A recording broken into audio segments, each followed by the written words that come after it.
Hello friends, welcome back to our channel Neet Biology Expert. I am Dr. Parveen. In this lecture series, we are studying Class 12 Biology. From this lesson, we are going to start our new chapter of the NCERT syllabus, that is chapter 2, Sexual Reproduction in Flowering Plants. Right. So first, what is reproduction? What is the definition for the word reproduction? Reproduction is a biological process by which new individual organisms, that means offsprings, are produced from their parents. So the parents, from the parents, a new offspring or the baby is formed. Okay. So why this reproduction occurs? Because reproduction is essential for any species to continue generation after generation. So if no organism reproduce, then the continuity of the species will not be there. The species will extinct or it will vanish. So for that, reproduction is very essential, right? So we know that reproductions are of two types, sexual and asexual reproduction. So what is the definition for sexual reproduction? Sexual reproduction means here for the production of a new organism, two parents of the opposite sex are involved. Okay, so the process of formation of new organism from two parents is called as sexual reproduction, and this sexual reproduction has two major steps. The first one is the production of the male and female gametes. So what is gamete? Gamete is the reproducing cell of an organism. So male has male gamete and female has female gamete. This male and female gamete has to be produced. So this process is called Gametophyte, and followed by that it should fuse. So this process is called fertilization.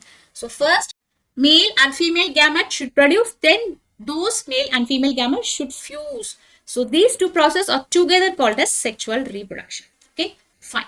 Now we are studying about the sexual reproduction in flowering plants. So here it has three important stages. So the first stage is called pre-fertilization. The second stage is called double fertilization, and third stage is called post-fertilization. Okay, so these are the three events of fertilization we can say.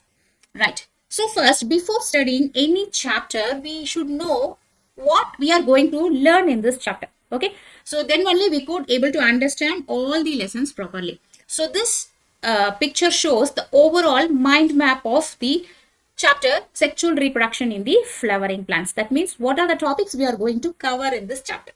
Okay, so this sexual reproduction in flowering plants we classify into three events of fertilization: pre-fertilization, double fertilization, and post-fertilization.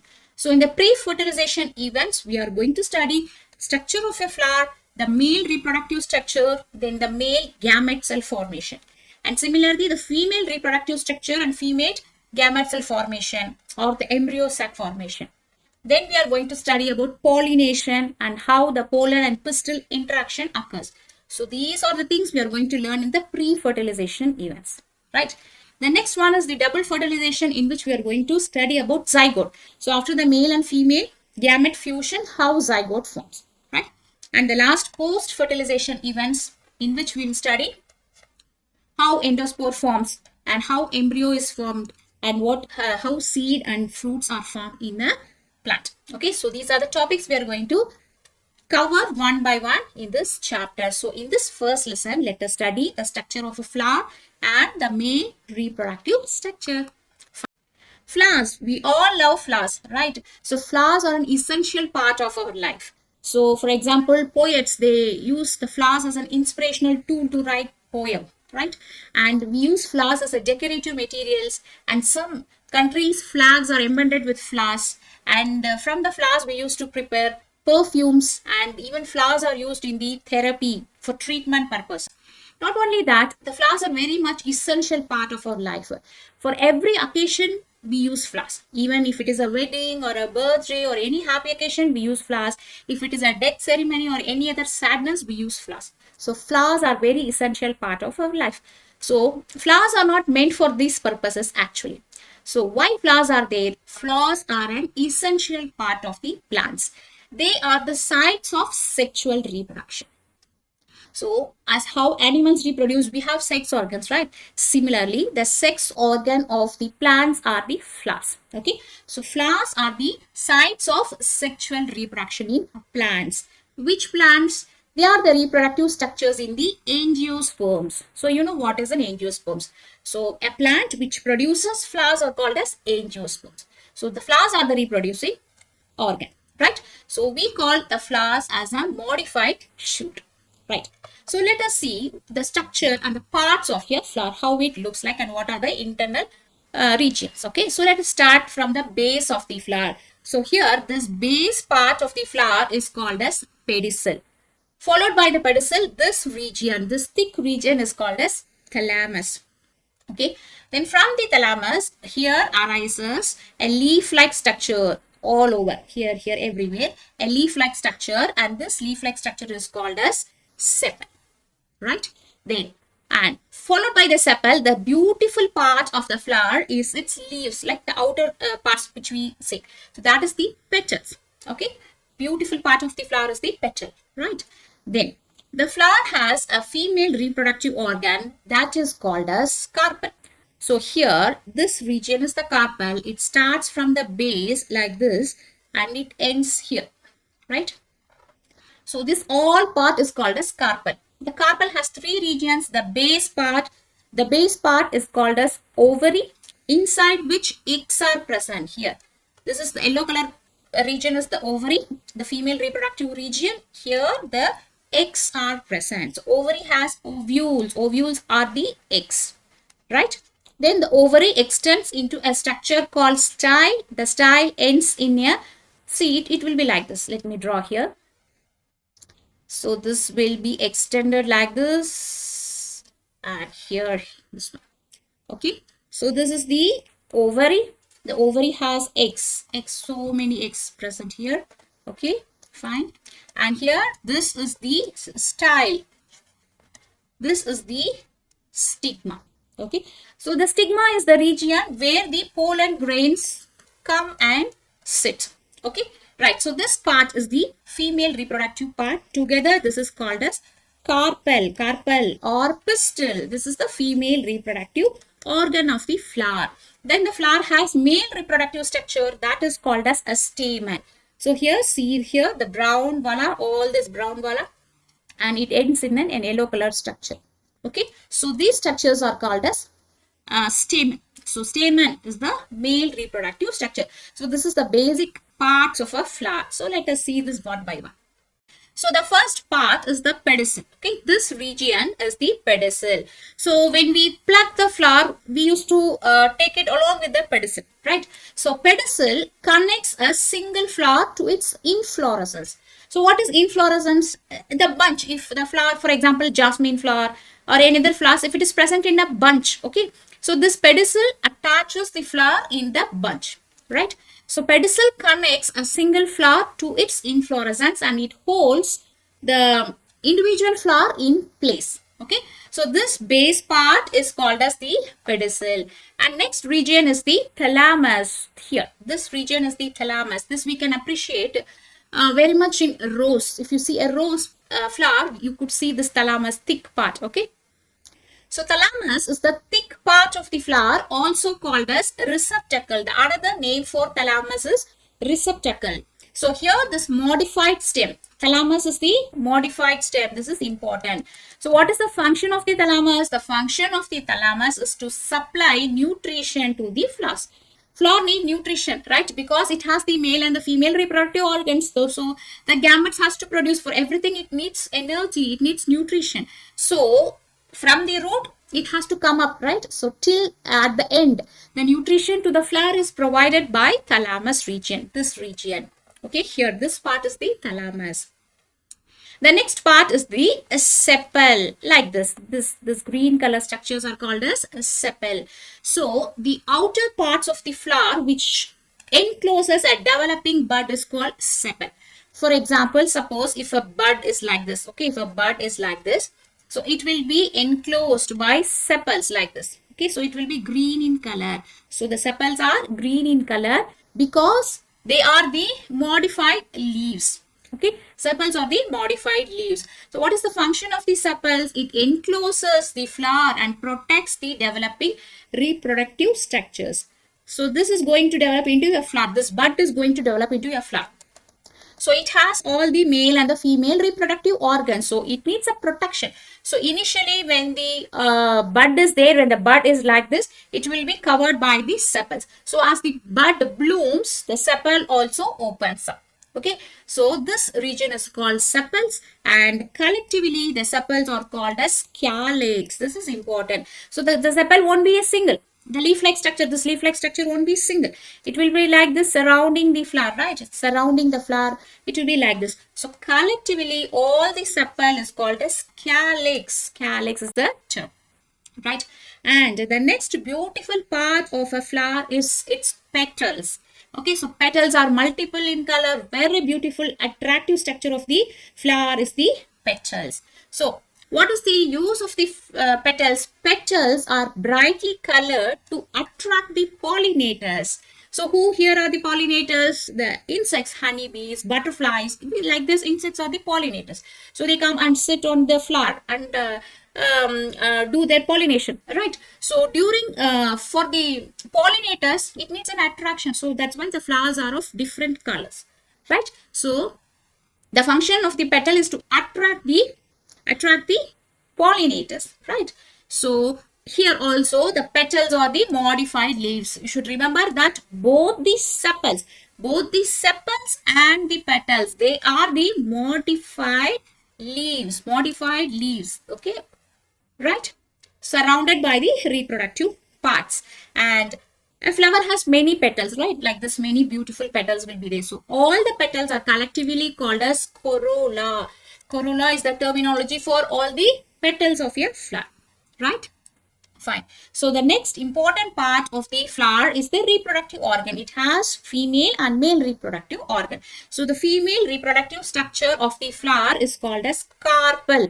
Carpel, also called as pistil. It has two names. Often we use carpel.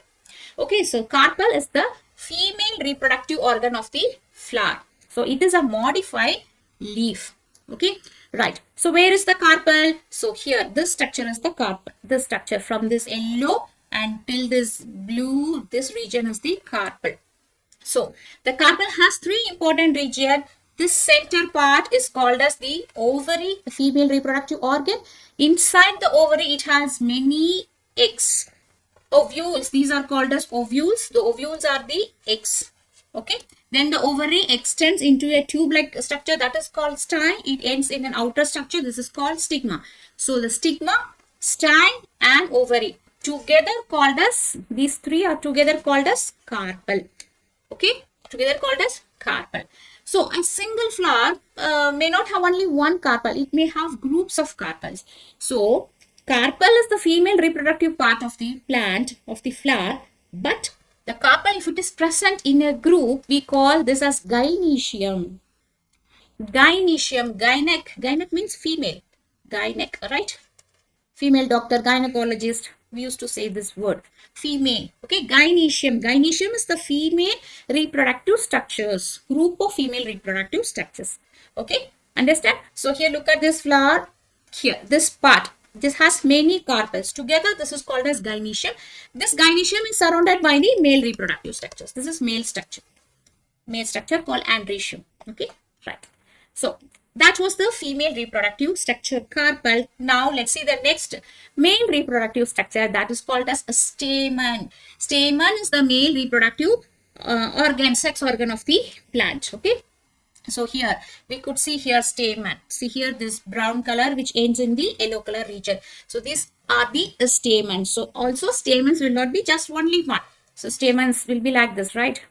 So it has a long structure, has an anther like this. So it won't be only one. They are present in groups. So the groups of stamens are called as androecium. Androecium. So similarly here, stamen is the male reproductive structure, and androecium, if they are present in groups, it is called as androecium. Clear? Fine. So that was the structure of the flower. We saw the first part of our lecture, structure of a flower. Parts of a flower. Now let us move on to the second part of our lecture, that is the structure of a male reproductive organ of a flower. So what is the male reproductive organ of a flower? stamen, right? So let us study stamen in detail. So this is the structure of a stamen. Stamen is the male reproductive part of a flower. It has two important regions. Here, a long tube-like structure. This is called as filament. Filament. Okay, a long slender stalk. Stalk means a tube-like structure. This is called as filaments, and it has an end part. This part is called as anther. Anther. Okay, so bilobed in structure. The anther is bilobed in structure. Let us tell me that. Okay, so the stamen has two important regions. Long tube-like structure is called filament, and it ends in a bilobed structure called anther. So both the filament and anther is together called as stamen. Right? Clear? So both together called as stamen. Okay. Here we have to learn another important thing. The proximal end of the filament. What is proximal? Proximal means nearby end. Okay. So this is filament, right? This is filament. The proximal, the nearby end. This is this region. The proximal end of the filament is attached to the thalamus mostly, or sometimes to the petal of the flower. What is the meaning for this? Look at this picture. Here, for example, look here. This is one stamen, right? So the filament part, it attaches till here inside deeply. So what is this? This is thalamus, right? So the proximal end of the filament is attached to the thalamus of the flower, and the distal end, distal means the extreme, the distance end. Okay, so the distal end is attached to the anther. Okay, this is also important. And the number and the length of the stamens are variable in different flower species. So for example, it may be 4, it may be many, it may be double, like this, it varies. Okay, let us see this in this picture. See, these are the different flower, beautiful flowers with the stamens with highly large variation. See, for example, what is this part? The center part is the carpel or the pistil, the female organ. This is surrounded by these regions. These are the stamen and rhizium, right? So if you see the stamen, see here, it differs. In every plant, it differs. For example, in this yellow color flower, you see, there are more stamens, right? And they are very thin and slender. Whereas in this flower, you see, it is very thick. Okay, here you see. So the number, the thickness, the length of the stamens varies with the individual species of the flowers. Okay, even the color also varies, right? Yes. Okay. So now let us move on to the important part of the stamen, that is the anther. What is anther? The anther is a bilobed structure having two lobes, and within which they have two theca. Okay, so for example, see, this is the anther. Okay, so when we zoom actual anther of a flower, it will be like this. So here we say the anther is bilobed. Bi means two. Lobes. Lobes means regions. Okay. So here we see this is one lobe, okay, and here we have another lobe. So bilobed, and each lobe has two bag-like structure. Theca, that theca means bag-like structure. Okay, so here each lobe has two bag-like structure. So they are called as theca. Theca. So since they are two, this is called as dithecious. Di means two. Theca means bag, two bag-like structure in one lobe. So similarly, we have two lobes, so totally 4 theca is present in one anther. Okay, clear? So a longitudinal groove runs lengthwise, separating the theca. Here, this red color is a groove. There is a depression like this. So let us see this in this picture. Here, this is the longitudinal groove. Okay, so this is one lobe. This is one lobe. And this is another lobe, two lobes, okay, bilobed. And see here, in this one lobe, you could see here another one segment like this. So this is one theca, this is another theca. So 1, 2, 3, 4, 4 theca are present. Okay, clear? So this is the structure of an anther, right? So let us see how the anther will be looking when we see inside. So let us do a cross section.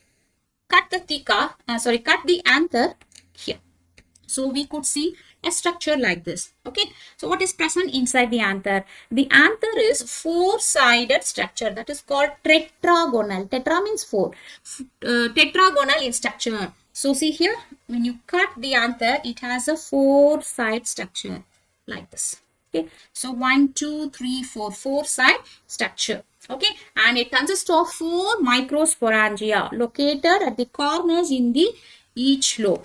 Microsporangia. So let me tell you with this picture, this is a zoomed picture of this. Okay, so here this is a theca, right? So theca, this is completely one lobe. Up to this is one lobe, and similarly here is one lobe, and here one theca, 2, 3, 4. 4 theca is there, and inside every lobe it is having two structures. This structures is called as microsporangium. What is microsporangium? It is a bag. It is a hollow bag. Okay, see here it goes like this, right? It's a hollow bag. It contains the pollen grains. The pollen grains are formed there. Okay, they are stored there. So this structure is called microsporangium. Totally 4 microsporangium are present in one anther. Okay, at each corners. So this microsporangium only develops and becomes the pollen sac. Okay, so they will contain pollen grains once it develops. Clear? So this is the structure of the anther. When we cross-sect, make a cross-sectional dissection, we could see this microsporangium, the space inside the anther. Right. So let us see some more in detail what is present in the microsporangium. Some more zoomed view of this microsporangium. Right. So a typical microsporangium appears circular in outline. See here, we have seen this is the microsporangium. Right. So 1, 2, 3, 4 microsporangium. The same, we are just zooming in now. Okay. So this is the microsporangium. This is 1, this is 2, this is 3, and this is 4. 4 microsporangium are there. So this each microsporangium has 4 important layers. Okay. So the first outermost layer is called as epidermis. This is the outermost layer, epidermis. The next second layer is the endothecium. Okay, this white layer is the endothecium, and the third layer is the middle layers here. This layer is called as the middle layer. It is labeled here, middle layer, and the fourth layer is this one, this round structure. This is called as tapetum. Tapetum. So these are the 4 important layers of the microsporangium: epidermis, endothecium, middle layers, and tapetum. Clear? Fine. So now let us zoom some more inside and see how the cells present in this layer. So this is a zoomed picture of this microsporangium at the cellular level. Okay. So the first layer is the epidermis. See, this is a single layer. So this is a single layer of cells, just one layer of the cell. What is the function of the epidermis? See, we have our skin, the outer layer of the skin is called epidermis. Similarly, the outer layer of this microsporangium is called as epidermis. So the function of this epidermis is to give protection. It protects the microsporangium. Right. Next, the next subsequent layer here below this epidermis is the second layer, endothecium. This is also a single layer of cell. Endothecium. Endothecium also gives protection. Right. Then the third layer is the middle layer. So middle layer is not a single layer. You can see here it is written layers. It is many layers. Okay. So here all these layers are called as middle layers. Middle layers. Okay. So they also give protection. Epidermis, endothecium, middle layers.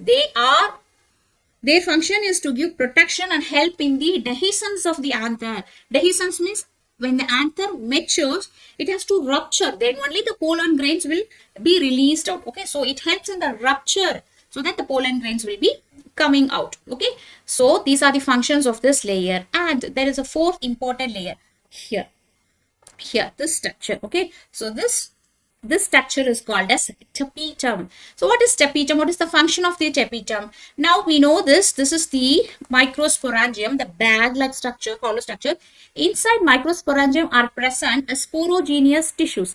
That sporogenous tissues are going to form microspores. Microspores are going to form or develop as pollen grains. Okay, so pollen grains are the male gamete cells. So the function of the tapetum is to provide nutrition to the growing pollen grains or the male gametophyte. Clear? This is exactly like when we study about the male reproductive system. So when the spermatozoa are growing, it is surrounded by Sertoli cells, right? So what is the function of the Sertoli cells? To provide nutrition for the growing sperm cells. Similarly, the function of the tapetum cells are to provide nutrition for the growing microspores. Clear? So here another important point is this tapetum is having many nucleus. So not only one nucleus, it may have many nucleus, more than one nucleus. So all this red color thing are the nucleus, and this structure is called as tapetum, which provides nutrition for the growing microspore. Clear? Fine. Now, let us see the most important part, this region. This region is the center part. Okay, so we have like this everywhere, 4 corners. What is this region? This is called sporogenous tissue. Sporogenous tissue. Okay, so if the anther is young, the sporogenous tissues are present. It occupies the center of the microsporangium. The microsporangium, you know, this bag-like structure is microsporangium. Inside the microsporangium, we have the sporogenous tissues. Now, what is going to happen? These sporogenous tissues are going to develop and they are going to form the pollen grains. Okay. Now, this process is called as microsporogenesis. What is microsporogenesis? What is the definition for this? The process of formation of the microspores from the pollen mother cells through meiosis is called microsporogenesis. This is very, very important. From the pollen mother cell through meiosis. Okay, so let us see what and how it exactly occurs. Right. So, see, for some people there will be a doubt. Then what is pollen sac? Where is pollen sac present? And what is the difference between microsporangium and pollen sac? See, both are same. When the anther is young, we call this as microsporangium. Okay, the microsporangium will contain the sporogenous tissues. They grow slowly and they form mature pollen grains. So when the anther is having pollen grains, when it is filled with pollen grains, we call the same structure as pollen sac. Understand? So when it is young, we call it as microsporangium. When the pollen grains are filled inside grown up anther, mature anther, now we call this as pollen sac. So pollen sac contains pollen grains. Microsporangium contains mother cells. Clear? Right. So let us see how it occurs exactly. The process of sporogenesis. Microsporogenesis. Right? Microsporogenesis. Okay. What is the meaning for the word microsporogenesis? Genesis means formation. What is forming here? Spores are formed. What spores are formed? Microspores. See, in botany, micro means male. All the male organs are called as micro. And all the female regions are called as macro. Right? So here, male gametes are formed. So microspores. Male spore formation is called microsporogenesis. If this is a female spore formation, we call this as macrosporogenesis. Obviously, right? So microsporogenesis. So let us see how it happens. Now, this is now an young anther. Okay, listen carefully. This is an young anther. So here the outside layer is the tapetum, which provides the nutrition. Now let us talk about the inside layers. Microsporangium. This is called microsporangium. Microsporangium is completely filled with tissues called sporogenous tissue. This sporogenous tissue, each cell of the sporogenous tissue is able to produce pollen grains. Each cell. They naturally degenerate. Okay. So each cell now is called as mother cell. Mother or pollen mother cell. Pollen mother cell. In short form, PMC. Right. So when the anther is very young, it will be like this. So when it grows, when it moves to the next stage, what will be there? There will be a group of cells. Each cell is called as microspore mother cell. On 4 corners, on 4 anther microsporangium, it will be like this. Everywhere it will be like this. Clear?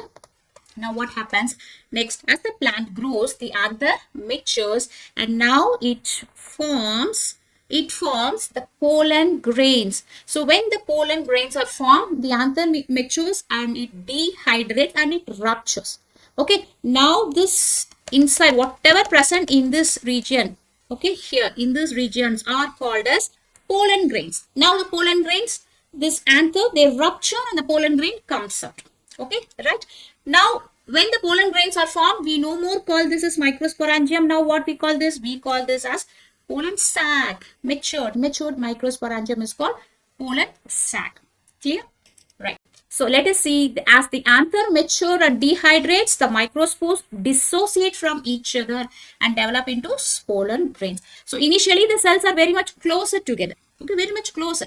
So as it matures and the pollen grains develop, it has a spaces. Okay, so inside each microsporangium, we see several thousands of the microspores or pollen grains. Then they rupture and comes out. So this is the process of microsporogenesis.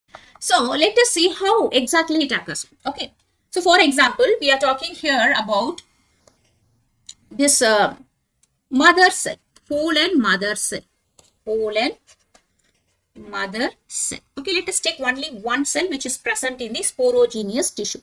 Okay, so see, inside the microsporangium we have the sporogenous tissue. Let us take only one cell, that is called pollen mother cell. So this pollen mother cell is initially diploid in nature. That means it has two ends, diploid nucleus. So that pollen mother cell undergoes meiotic division. Meiotic means reduction division. So it undergoes in two stages, meiosis 1 and meiosis 2. So when the meiosis 1 occurs, it forms 2. Okay. Then in the second meiosis, this again forms 2. So after 2 complete meiotic division, we have haploid nucleus cells. Okay. So these are now called as microspores. Microspores. Clear? See here, one mother cell is there. This mother cell divides into 2 in first meiotic division. Again in the second meiotic division, each cell divides into 2. This is second meiotic division. So now we have 4 what? 4 microspores. 4 microspores. So this we call as microspore tetrads. They are in an arrangement. So in most of the angiosperms, the common arrangement of the microspore tetrads will be like this. So one spore here, another here, one at the other side. Okay, in some like this. In some it will be like this on 4 sides. Okay. And in some angiosperm plants, it will be linear arrangement. 1, 2, 3, 4. 4 microspores will be present. Then, so up to this, from the pollen mother cell till the formation of microspore tetrads, this process is called microsporogenesis. Clear? Now what is going to happen? This microspore tetrads is going to break and it releases 4 microspores. Those microspores will have an outer coating, then it will become pollen grains. It will become pollen grains. So this is the next stage, okay, that we are going to study in the next lesson. So this is all about microsporogenesis. Clear? So you should remember here, from one pollen mother cell, 4 microspores they are produced. So similarly, each cell produces thousands and thousands of the pollen grains. Okay, finally. Clear? Right. So let us recap what we have learned so far in this lesson. So first we have seen what is a flower. Flower is a modified shoot of a plant. Okay. So parts of the flower we have seen. So here the female part of the flower is the carpel and the male part is the stamen. Right. So carpel is also called as pistil. And if the stamens are in group, we call this as an androecium, that is the male part. If the carpels are in group, we call this as gynoecium, that is the female reproductive part. Okay. Similarly, if the petals are in group, we call this as corolla. If the sepals are in group, we call this as calyx. So these are the important terminology you should remember. And here, the carpels and petals are the modified leaves of the plant. As how flower is the modified shoot, similarly, carpels and petals are the modified leaves of the plants. Okay. Right. Next, we study about male reproductive part. So that is a stamen. Stamen has 2 regions, filament and anther. The anther cross section we have studied. Okay, right? And the anther contains microsporogium. This microsporangium produces microspores which develops into pollen grains. So this process of formation is called as microsporogenesis, the process of formation of the male gamete cells. Okay, it occurs by the meiotic division, reduction division. So these are the topics we covered in this lecture. Our next lesson will be about pollen grains, right? Fine. So if you like this lecture, Please comment, like, share and subscribe to our channel Neet Biology Expert. Thank you.